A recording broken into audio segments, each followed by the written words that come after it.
Atensyon mga SSS members at pensioners, dalawa na importanteng bagay.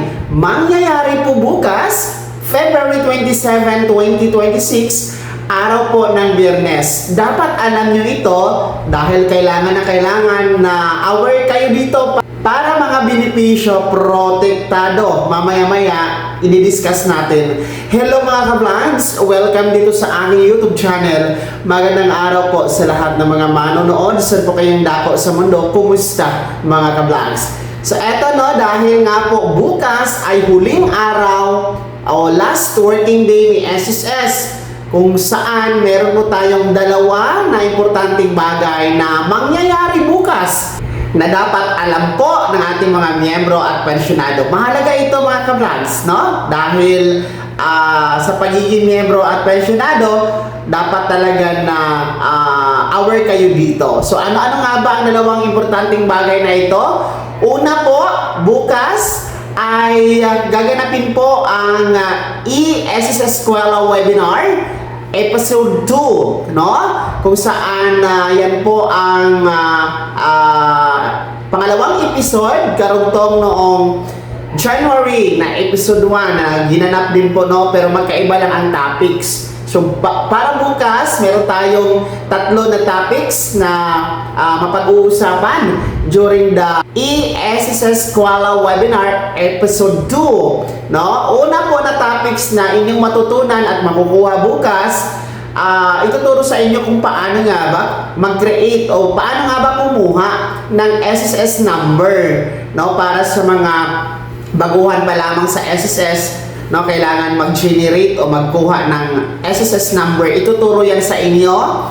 Pati po yung pag-update po ng inyong membership data records. No, ituturo po yan sa inyo. Halimbawa, kung gusto nyo pong i-update ang inyong email address, nagbago kayo ng cellphone number, no, kung yung address ninyo, mga beneficiaries, no, lahat ng gusto nyo i-update sa inyong membership data records, ituturo yan sa inyo. Kasi sa pamamagitan po ng my.sss account natin, yun po yung paraan o doon tayo pwede mag-update. Marami kasi hindi pa nakakaalam kung paano mag-update. So mahalaga na matutunan nyo yan.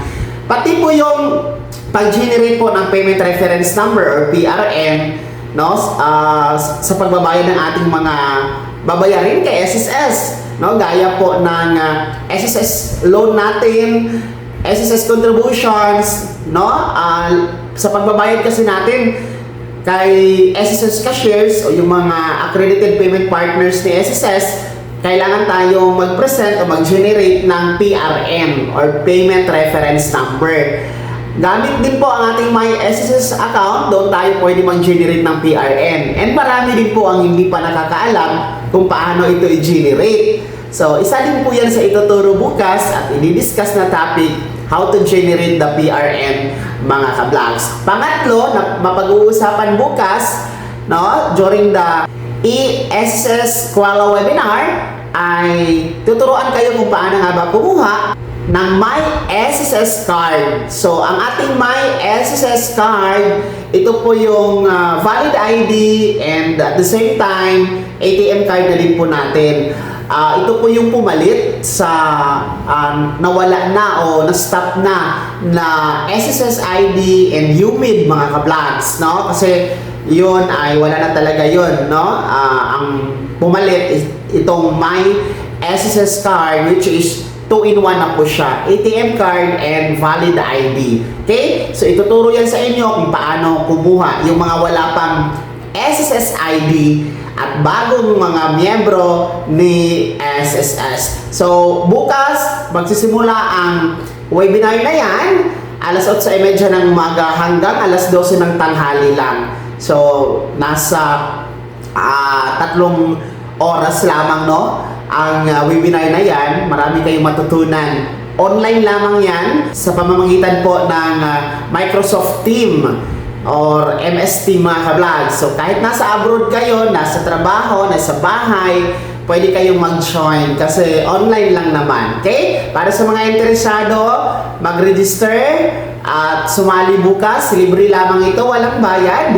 Scan nyo lamang po ang QR code na nasa screen ninyo para kayo mapabilang sa attendance bukas para sa episode 2 ng ESSS Kuala Webinar, mga kablags.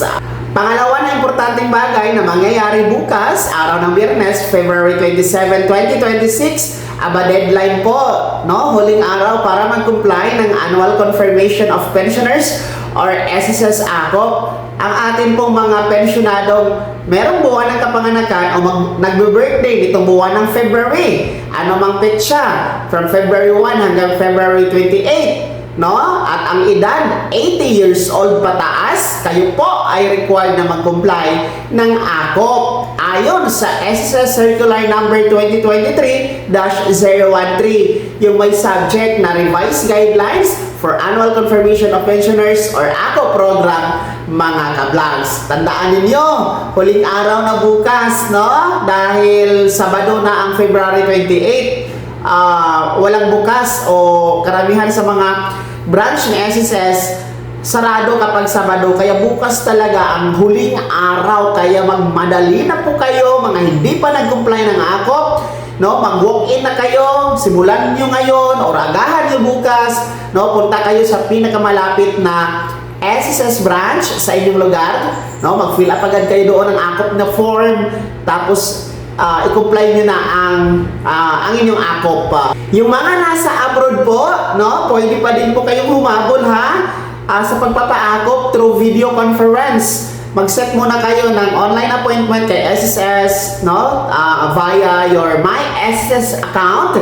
No? Mag-set kayo doon ng online appointment para magkaroon kayo ng confirmed schedule for your ACOP compliance, mga nasa abroad. So, pwede po yun, no? Anyway, mas mabilis at mas madali po ang online video conference. Tandaan po ninyo, Philippine Standard Time ang gagamitin kapag video conference. At tandaan po ninyo, dalawang ACOP form ang kailangan i-submit kapag dalawa ang pensyon na inyong tinatanggap kay SSS, mga kablags. So, kapag hindi nyo po nagawa hanggang bukas ang ACOP, naku po, baka maputol ang inyong pensyon, no?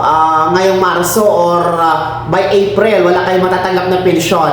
Yun po yung consequence kung hindi kayo nagko-comply ng ACOP. Okay? So, ulitin ko, ang mga dapat mag-comply lamang ng ACOP, yung may buwan ng kapanganakan nitong February at ang edad 80 pataas, no? 80 years old pataas. Ibig sabihin, yung mga 79 years old pababa, hindi na po kayo kasama sa magpapa-ACOP. Kasi ang dami pa rin nagtatanong, no? Malinaw na malinaw naman po na 80 years old pataas lamang at during your birth month, ang required mag-comply ng ACOP pa. At yan po, no, ang dalawang importanteng bagay na magaganap bukas sa araw ng Biyernes, February 27, 2026. Una po ay episode 2 ng ESSS Kuala Webinar. Pangalawa, deadline para sa pag-comply ng Annual Confirmation of Pensioners or SSS ACOP. Kaya naman, mga miyembro at pensionado ng SSS, ano po yung komento at reaksyon sa balitang ito? Sino sa inyo dito ang dadalo bukas o mag-a-attend ng ESSS Kuala Webinar Episode 2? At sino sa inyo dito ang mga pensionado hindi pa nakapag-comply ng ACOP? Lahat ng yan, ibahagi niyo po sa comment section na nasa baba, pakilakip ng buong pangalan at kung taga saan kayo. Kung bago ka pa lang sa aking channel o di kaya di ka pa nakasubscribe, i-click nyo muna ang subscribe button na nasa baba. Huwag kalimutan na pindutin ang notification bell, ilagay sa all para una ka sa mga balitang i-upload ko. Maraming salamat po. God bless. Mag-ingat, mga ka-vlogs.